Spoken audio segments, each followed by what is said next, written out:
அனைத்து சமயங்களும் மதிக்கப்பட வேண்டும், எந்த வகையிலும் கேலி செய்யப்படவோ அவமதிக்கப்படவோ கூடாது என்று மலேசிய இஸ்லாமிய மேம்பாட்டு இலாக்கா நேற்று வலியுறுத்தியது. பேச்சு, எழுத்து, செயல்கள் அல்லது சமூக ஊடக களங்கள் என்று எந்த ரூபத்திலும் ஒரு சமயத்தை இழிவுபடுத்தும் செயல்கள் மேற்கொள்ளப்படக்கூடாது என்று அந்த இஸ்லாமிய அமைப்பு அறிவுறுத்தியது. பழையின பல சமயங்கள் நாடு என்ற முறையில் மலேசியா பரஸ்பர மரியாதை, சகிப்புத்தன்மை போன்றவற்றை தொடர்ந்து நிலைநிறுத்தி வருகிறது. மலேசிய மடானி கட்டமைப்பின் கீழ் அனைத்து சமயங்களின் நலன்களும் பாதுகாக்கப்படுகிறது என்று இங்கு வெளியிட்ட ஒரு அறிக்கையில் ஜாக்கிம் தெரிவித்தது. மற்றவர்களின் சமயங்கள், நம்பிக்கைகள் ஆகியவற்றை சிறுமைப்படுத்தும் அல்லது கேலி செய்யும் போக்கு இஸ்லாமிய போதனைகளுக்கு எதிரானது மட்டுமல்ல, சமூக சுபிட்சத்தை நிலைக்குலையச் செய்து பதற்றத்தை ஏற்படுத்தும் என்று அது சுட்டிக்காட்டியது.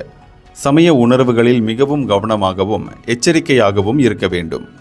பேச்சுக்களில் சமயங்களுக்கு எதிரான கருத்துகள், அவமதிப்புகள் இருக்கக்கூடாது.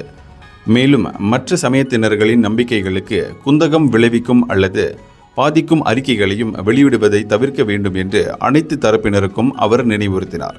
கூட்டரசு அமைப்புச் சட்டம் விதி 11 கீழ் சமய சுதந்திரம் மீதான மரியாதைக்கு உத்தரவாதம் வழங்கப்பட்டதை சுட்டிக்காட்டிய ஜாக்கிம், மற்றவர்களின் சிலை வழிபாடுகளை அவமதிப்பதோ ஒரு செயலால் சினமூட்டுவதோ கூடாது என அந்த இஸ்லாமிய அமைப்பு எச்சரித்தது.